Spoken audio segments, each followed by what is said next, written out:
Hello guys.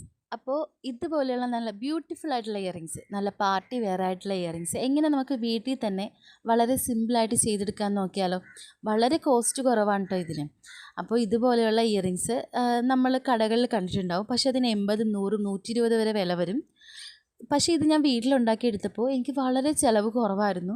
എനിക്ക് തോന്നുന്നു 10-15 രൂപയുടെ അത്രയും അടുപ്പിച്ച് കോസ്റ്റേ വന്നുള്ളൂ. എന്തായാലും നമുക്കൊന്ന് നോക്കാം. അപ്പോൾ ഇതുപോലെയുള്ള സ്റ്റോണാണ് എനിക്ക് കിട്ടിയത്. ഈ ഒരു സ്റ്റോണിൽ ഒരൊറ്റ ലെയറിന് എനിക്ക് വെറും 20 രൂപയായുള്ളൂ. പക്ഷേ നിങ്ങളെടുക്കുമ്പോൾ വൈറ്റ് സ്റ്റോൺ നോക്കി എടുക്കാൻ നോക്കുക. അപ്പോൾ അത് കുറച്ചുകൂടി പാർട്ടി വെയർ ആൻഡ് നല്ല ഹമ്പിളായിട്ട് തോന്നിക്കും. അപ്പോൾ എന്തായാലും സ്റ്റെപ്പ് ബൈ സ്റ്റെപ്പായിട്ടാണ് കേട്ടോ ഞാൻ ആഡ് ചെയ്ത് കൊടുക്കുന്നത്.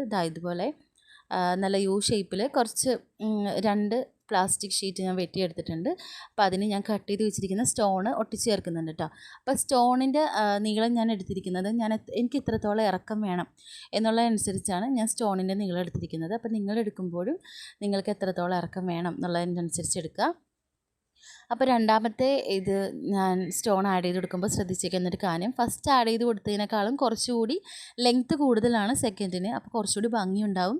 ലെവലായിട്ട് കിടക്കുന്നതിനേക്കാൾ കുറച്ചുകൂടി സ്റ്റെപ്പ് ബൈ സ്റ്റെപ്പായിട്ട് കിടക്കുമ്പോഴാണ് നല്ലതെന്നാണ് എനിക്ക് തോന്നിയിട്ടുള്ളത്. ഇതെന്തായാലും നിങ്ങളുടെ ഇഷ്ടത്തിന് ചെയ്ത് കൊടുക്കാം കേട്ടോ. അപ്പം 3 ലെയറാണ് ഞാൻ ആഡ് ചെയ്ത് കൊടുക്കുന്നത്. ഓരോരുത്തർക്കും അവനവരുടെ ഇഷ്ടത്തിന് 4-5 ലെയർ നല്ല ഹെവി ആയിട്ട് വേണമെങ്കിൽ അങ്ങനെ ചെയ്ത് കൊടുക്കാവുന്നതാണ്. അപ്പോൾ ഫസ്റ്റത്തെ എന്തായാലും കഴിഞ്ഞു. അപ്പോൾ അതുപോലെ തന്നെ നമുക്ക് ഓരോ സ്റ്റെപ്പ് ബൈ സ്റ്റെപ്പായിട്ട് തന്നെ സെക്കൻഡും ചെയ്യാം.